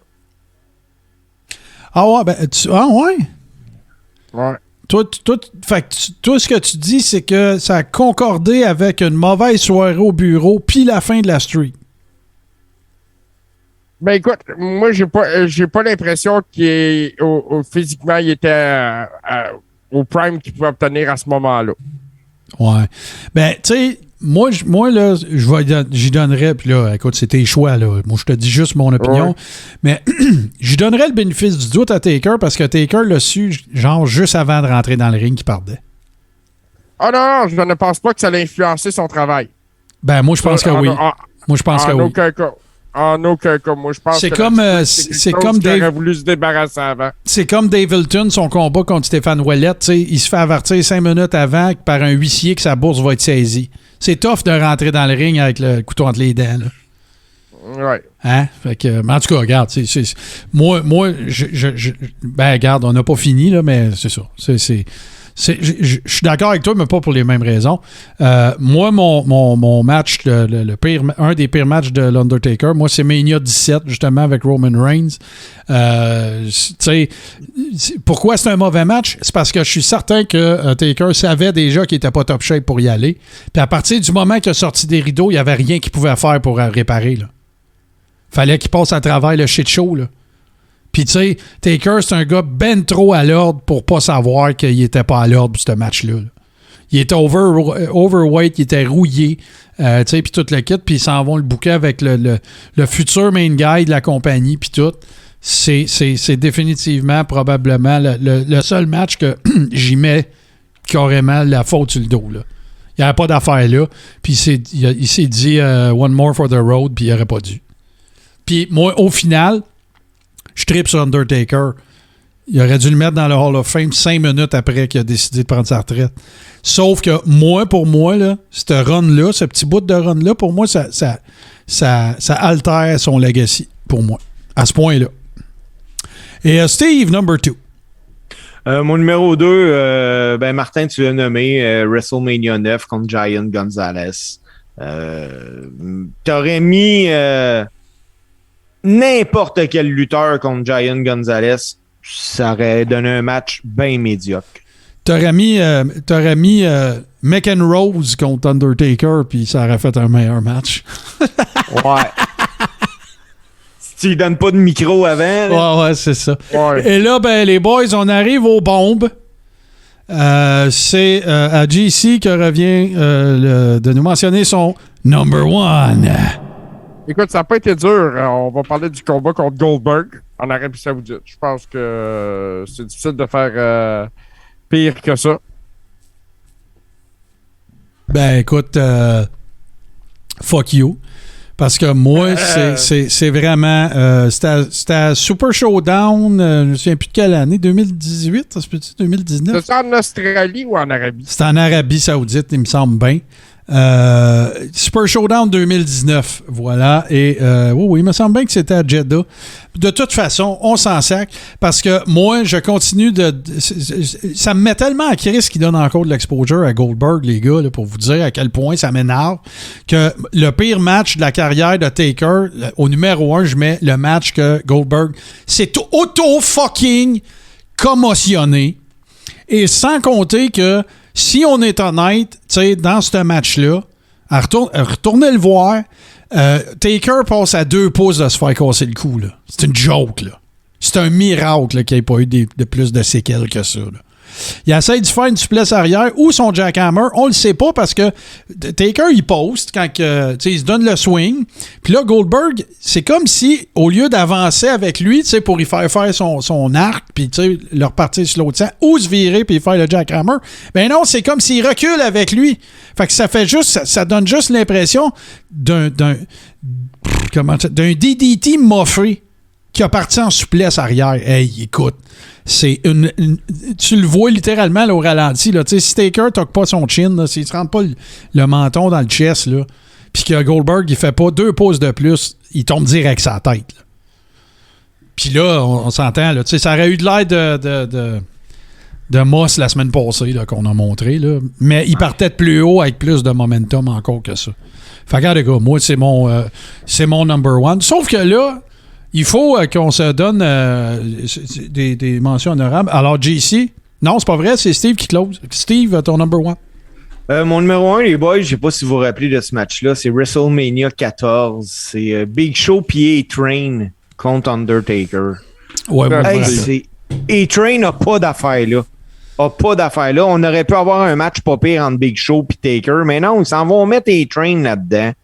Ça a été mauvais. Ouais, mais attends un peu, là. Tu te mélanges pas, toi, là, avec le fameux combat qu'il voulait avoir Nathan Jones, puis ça finit en combat. C'est ça. Ouais, OK, c'est pas 14. exact. C'est pas 14, ça. Sur 19. C'est à Seattle. Ouais, c'est à Seattle, me semble. Ouais. Non, c'est pas à Seattle. Non. C'est pas à Seattle, mais c'est 19. 17, c'est à Seattle. Ouais. Mais 19, non, c'est ça. Puis imaginez-vous, là, Nathan Jones, là, c'est le gars qui se bat contre Brad Pitt au début dans 3. OK? Tu sais, là, c'est le genre de gars 7 pieds, bodybuilder. Il a tout sur papier, le gars, il a tout. Puis là, ils veulent le mettre dans un programme avec Taker pour le mettre over, puis tout ça. Puis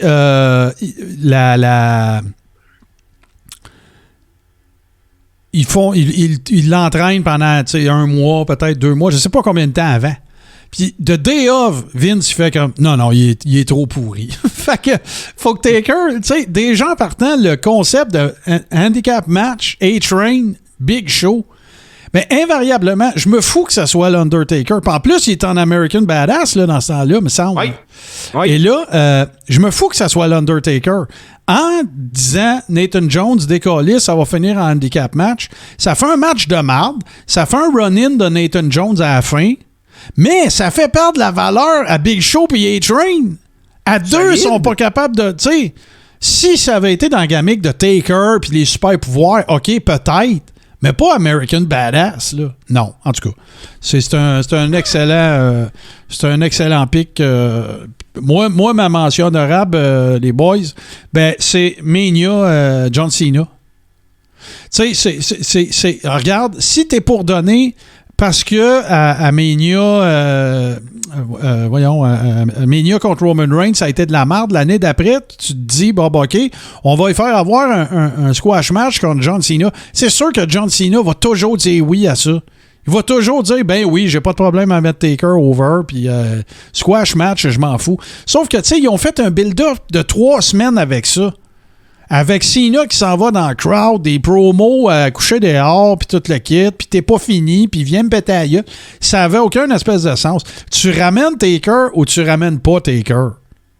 Tu sais, mais là, c'était comme, ben là, on va donner un petit match à Taker, puis là, on va voir s'il est capable. Regarde, là, c'est une autre preuve que c'était peut-être pas le temps qui continue. Mais en tout cas, Steve, t'as-tu une mention honorable? J'en ai 2. Go. J'ai WrestleMania 12 contre Diesel. Tu sais, même si le build-up était pas pire, pas en tout, ça reste que c'est Kevin Nash, là. Puis Taker était de loin supérieur à Kevin Nash. Puis, comme je vous dis tantôt... Ouais, mais c'était le build-up de Kevin Nash aussi, là. Tu sais, c'était monter. Non, mais Kevin Nash s'en allait, là. Ouais, mais Kevin Nash, de toute façon, perdait rien de perdre contre Taker. C'est ça mon point. Ah, ben non, il s'en allait. Ouais. Puis, moi, un match qui m'a déçu, qu'il est incroyable, le match, là, les boys, là. WrestleMania 26. Parce que j'avais tellement d'attentes à cause de WrestleMania 25 que dans ma tête, il allait battre WrestleMania 25. Mais ils n'ont jamais réussi, Sean et Taker, à... Ouais, mais là, Steve, tu peux pas mettre Mania 26 dans les moins bons combats de Taker. Non, je te dis pas un moins bon. D'ailleurs, je te dis que c'est ma 2e mention honorable. C'est juste que j'ai été déçu de ce match-là. Ouais. Parce que j'avais tellement d'attentes. Je me disais, hey, écoute, ça va être incroyable. Mais ils n'ont jamais réussi à battre le WrestleMania 25. Ouais, moi, je pense pas que tu puisses battre le... Non, c'est imbattable. Non, mais j'avais pas fini. Ouais. Attends. La première fois que tu vois Elvis en show non plus, tu pourras jamais battre ça, Steve. Je sais pas, hein, j'avais 3 mois quand il est mort. Ben non, mais c'est ça, mais tu comprends mon point, là. Ben oui. Non, c'est sûr. Mais tu sais, des mentions honorables aussi, là, on aurait pu mettre, là, tu sais, quand il a commencé sa carrière aussi à Mania, on aurait pu mettre Superfly Snuka, tu sais, c'était un squash. On aurait pu mettre, tu sais, même avec Jake the Snake, là, tu sais, 2 DDT se passer. Non, c'est ça. Tu sais, dans la construction de la streak, là, il y a quand même eu une coupe de popcorn match. Mais c'était pas de sa faute nécessairement, ce là. T'sais, il ne faisait qu'une bouchée des workers qui se faisaient donner. Tout simplement. Hey, les boys, merci bien pour ça. Et je réitère aux gens qui sont avec nous. Hein.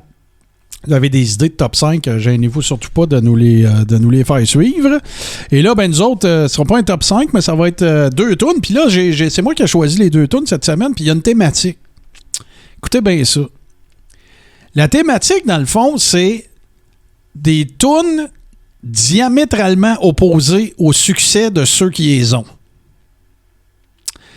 La première tune, c'est quoi déjà? Comment qu'il l'appelle? C'est-tu Empire of the Sun? Je cherche le titre officiel. Là. Attendez un peu, je vais vous dire ça. Je veux juste être certain de mon affaire pour pas dire n'importe quoi, parce que je veux pas... écoute, j'ai pas envie que Vince... The Rising Sun, voilà. The Rising Sun, qui est la pièce de Shinsuke Nakamura, qui garde que moi, renvoyez-moi ça au gym, là, c'est sûr que je dis, ça fait des mois. Et c'est intitulé pas interprété, ça fait intitulé, interprété par It Lives, It Breathes. Et ensuite, ben, un autre bel exemple de tune archi populaire avec Worker qui vivote. Ben, c'est Glorious, bien sûr, de Bobby Roode, qui, puis juste pour vous montrer, il s'en sert même plus. Fait que là, ils ont comme fait une espèce de mélange de Glorious puis de la toune à Dolph Ziggler, c'est plate à mort. Fait que c'est ça vos 2 tunes pour cette semaine. Fait que nous autres, on prend une courte pause puis on revient pour le close.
Alors oui, voilà, bien sûr, Glorious.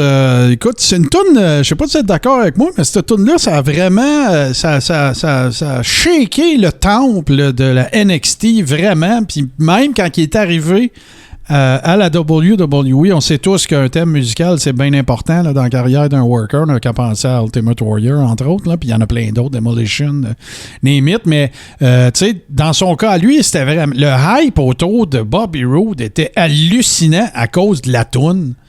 Vraiment. La toune, l'entrée, écoute, c'était fantastique. Là, il tournait sur lui-même. C'était glorieux, justement. Bon, ben écoute, parlant de gloire, c'est glorieusement que nous allons maintenant devoir vous laisser. J'espère que vous avez aimé ça.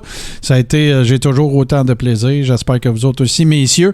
Je vous rappelle, bien évidemment, quelques petits points importants. Dans un premier temps, de changer vos agendas parce qu'à partir de la semaine prochaine, le Carré-Rond va être enregistré le mardi soir. On va vous informer. Non. À partir de dans 2 semaines. À partir de dans 2 semaines, calmez-vous, peuple en délire, on reste calme. À partir de dans 2 semaines, le Carré-Rond va être enregistré les mardis soirs, mais la semaine prochaine, ça va être la dernière édition du Carré-Rond le lundi parce que nous allons recevoir Jacques Rougeau. Merci d'ailleurs, messieurs, d'avoir rendu ça possible. Et on va l'annoncer dès que faire se peut. Et merci d'avance à ceux et celles qui en feront le partage. Moi, j'ai bien hâte de vivre ça avec vous autres, les boys. Et à partir de la semaine suivante, là, ça va être les mardis. Et nous vous informerons de l'heure plus officiellement. Mais la semaine prochaine, lundi, 20h, comme toujours. Ça, c'est la première affaire. Deuxième affaire, sachez que si vous êtes joints à nous ce soir pour la première fois, les épisodes sont tous disponibles le jeudi. Donc, pas le lendemain, mais le jeudi sur toutes les bonnes plateformes, Apple Podcasts, Google Podcasts, Spotify, tout bon podcatcher, Android. Les gens qui sont membres de la Rib Room, eux, vont avoir accès à l'épisode en vidéo demain, à partir de demain matin, parce qu'il n'est plus disponible sur Twitch lorsqu'on termine d'en faire l'enregistrement. Pour ce faire, si vous voulez faire partie justement de notre communauté, la Rib Room, vous n'avez qu'à vous rendre sur patreon.com/le Carré-Rond. J'ai dit le bon cette semaine. Patreon.com/le Carré-Rond. On fait des watch-along, on regarde les pay-per-view de la I du Big Four. D'ailleurs, il y en a un qui s'en vient assez... Pas pire gros quand même, hein? Et c'est dans un mois, c'est WrestleMania. Donc, précisons que vous devez être en mesure de le regarder chez vous. Ça veut pas dire qu'on stream l'événement. Mais, ben du fun. Puis, peut-être parlons-nous du dernier watch-along qui sera pas en présentiel. Qui sait? Ouais, ça serait le fun. Qui sait? Fait que patreon.com/le Carré-Rond. Steve, GC, merci beaucoup. G Central et Steve, le gars qui fait des strips Steve. Et nous autres, on vous retrouve lundi, la semaine prochaine, lundi à 20h pour s'entretenir avec Jacques Rougeau. Bien content de pouvoir vous présenter ça. Sinon, je vous laisse sur le meilleur mash-up de musique de lutte de l'histoire des podcasts qui sont enregistrés sur Twitch la semaine prochaine, lundi à 20h, mais la semaine d'après, mardi à 1h que nous allons vous communiquer. C'est l'œuvre de mon grand chum, Super Dave Bérubé. D'ici là, je vous souhaite une excellente semaine. Hey, puis avant, je veux également vous dire que, parce que je l'oublie à chaque semaine, que si vous voulez voir en rediffusion les épisodes du Carré-Rond, ils sont disponibles 2 semaines après leur diffusion sur YouTube. Tout ce que vous avez à faire, c'est de vous rendre évidemment sur YouTube et chercher, je vous mets l'image là, pour ceux qui nous regardent, mais cherchez le nouveau logo en fait du Carré-Rond. C'est la bonne chaîne parce que j'ai perdu mon password de l'ancienne chaîne. Mais c'est une nouvelle chaîne aux nouvelles couleurs, on va dire ça comme ça, du Carré-Rond. Donc, ça ne peut pas aller. Il y a des gamiques de marde et tout ça. Je suis un peu en arrière. Je suis un peu en retard pour en faire des nouvelles, ressortir les anciennes. Mais je vais m'y affairer. Donc, voilà, sans plus tarder, on s'en va retrouver mon chum Super Dave. Messieurs, je vous salue. Et tous ceux qui étaient avec nous, on vous souhaite une excellente semaine. On se revoit la semaine prochaine.